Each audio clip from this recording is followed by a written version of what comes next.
Министерката за труд и социјала Мила Царовска ги прифатила барањата на стечајците. На средбата со нив минатата недела, Царовска им дала зелено светло за решавање на деценискиот проблем на оваа категорија граѓани, на доместок до пензија. Прифанаа ги нашите сите барања претходно што ги поставиме, акционерските друштва да опаднат, книжката по стажу по книжката да се признае и сега не останаа ваа недела до петок пак имаме средба со министерката за да ги усогласиме годините кои се работили у приватните фирми, што се приватизирани или од 3 или до 5.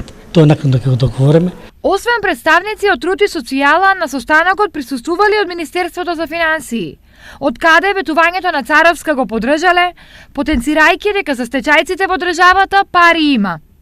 Најверојатно оваа група на граѓани ќе добиваат месечен надомест од околу 6 до 7.000 денари, се до нивно заминување во пензија. Кажани од финансии дека за 3.000 души обезбедени се пари за стечајците, така да рачунаме најкратко рок да бидеме примени и од сите и да идеме на комисии во парламентот и да не се реши проблема.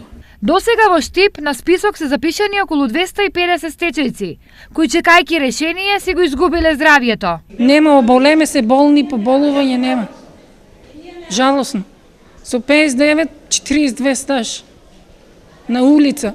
Шанса да се запишат и другите имаат уште оваа недела. Поради тоа, од УНИТ апелираат сите уредно да се пријават навреме. Инаку, согласно сите законски процедури, од Сдруженијето очекуваат проблемот да се реши најдоцна до септември.